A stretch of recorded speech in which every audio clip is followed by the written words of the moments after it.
Hallo zusammen. Heute kümmern wir uns um die Gesellschaften in Raynation. Gesellschaften sind ein sehr wichtiges Feature. Ihr wollt ja auch nicht alleine spielen und ihr habt viele Vorteile. So, gehen wir gleich mal rein, gucken wir uns an, wie der Gesellschaftsscreen aussieht. Der sieht folgendermaßen aus. Und zwar habe ich jetzt selber noch keine Gesellschaft. Jetzt kann ich mir überlegen, will ich mich bei einer bestehenden Gesellschaft, hier links seht ihr die, bewerben oder mache ich eine eigene auf? Jetzt gucke ich erstmal, weil wichtig ist immer, dass die anderen aus der Gesellschaft in der Nähe der eigenen Stadt sind. Meine Heimatstadt ist Brandon und ich gucke mal, ob in meiner Heimatstadt andere Gesellschaften sind. Da sind jetzt noch keine, das heißt, ich gründe eine neue. So, jetzt brauchen wir einen Namen für die Gesellschaft. Nehmen wir mal RN für Raynation, vielleicht ein bisschen kurz, RN Test. Und Heimatstadt der Gesellschaft natürlich Brandon. Beschreibungstext lasse ich jetzt mal weg. Ihr könnt noch auswählen, aus welchem Land ihr eure Spiele haben möchtet und ihr könnt natürlich ein Wappen erstellen. Entweder ihr macht das selber hier, Farben ändern, Symbole ändern, oder ihr geht auf diesen Würfel hier, dann wählt der Rechner für euch ein zufälliges Wappen aus. Nehmen wir mal diese schöne Wurst hier und gründen die Gesellschaft. So, jetzt seht ihr hier, wir sind auf Platz 7 mit noch 0 Prestige. Das heißt, es gibt eine eigene Wertung auch für die Gesellschaften und von jedem Prestigepunkt, den ihr als einzelner Spieler sammelt, geht ein Zehntel davon in die Gesellschaftswertung. Das heißt, ihr macht in einem Wettbewerb 20 Prestige, die Gesellschaft bekommt dann 2 Prestige davon. Und das von jedem Spieler und so ermittelt sich dann die Gesellschaftsrangliste. Um euch die weiteren Features und Vorteile der Gesellschaft zu zeigen, haben wir jetzt einen kleinen Sprung gemacht. Ich bin jetzt in einer größeren Gesellschaft mit 11 Mitgliedern und wie ihr hier seht, haben die einzelnen Spieler der Gesellschaft verschiedene Ränge. Also es gibt immer einen Vorsitz. Der Vorsitz kann Spieler zu seiner Stellvertretung ernennen. Diese Spieler haben dann gewisse Macht, die normale Mitglieder nicht haben. Also der kann zum Beispiel Spieler aus der Gesellschaft rausschmeißen oder neue aufnehmen, das kann ein normales Mitglied nicht. So, was kann die Gesellschaft noch alles? Also es gibt hier die Zentrale. In der Zentrale wird bestimmt, wie viele Spieler und auch Persönlichkeiten, wozu ich gleich noch komme, eine Gesellschaft haben kann. Unsere Zentrale ist hier jetzt auf Level 6, das heißt wir können 12 Mitglieder haben und eine Persönlichkeit. Mit dem Ausbau auf Stufe 7 können wir 14 Mitglieder haben. Da wir jetzt schon 11 sind, empfiehlt sich das vielleicht, die auszubauen. Und ihr seht hier 9 Spenden, 1 Million sind nötig. 5 Leute haben schon gespendet, ich noch nicht. Hole ich gleich mal nach, 1 Million gespendet. Und ihr seht 6 Spenden jetzt. Jeder Spender erhält Prestige, wie ihr hier seht, sobald die Zentrale wächst. Ein weiteres Feature sind die Beziehungen. Also ihr könnt eine Gesellschaft als befreundet setzen und eine als rivalisierend.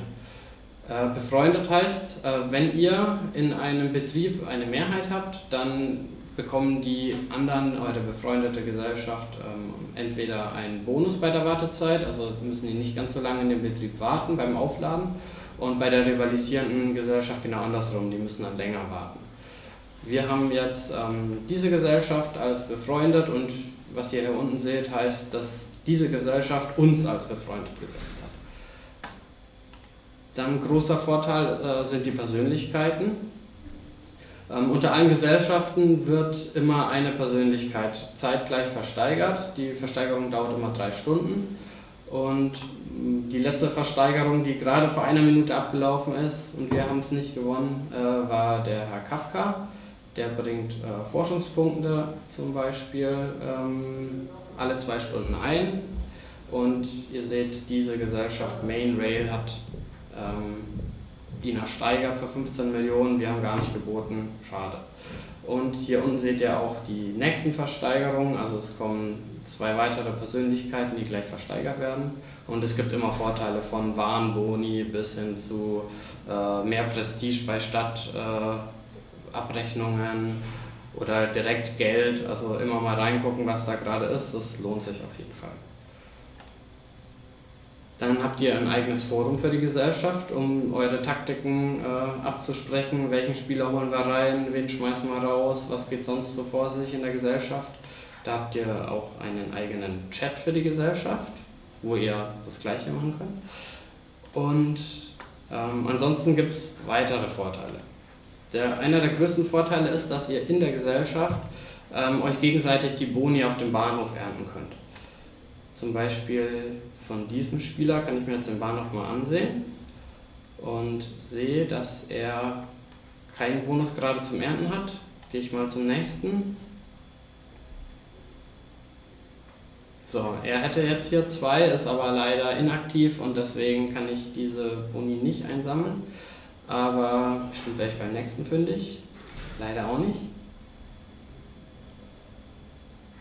Hier wäre es jetzt auch wieder möglich. Ich finde jetzt keinen, aber ich kann es euch trotzdem erklären. Wenn ihr den Bonus nämlich einsammelt bei eurem Freund, heißt es nicht nur, dass er das Geld oder die Prestigepunkte des Hotels bekommt, sondern ihr habt auch die Chance, ein Freilos dafür zu bekommen. Bei jedem Einsammeln habt ihr eine kleine Chance auf ein Freilos.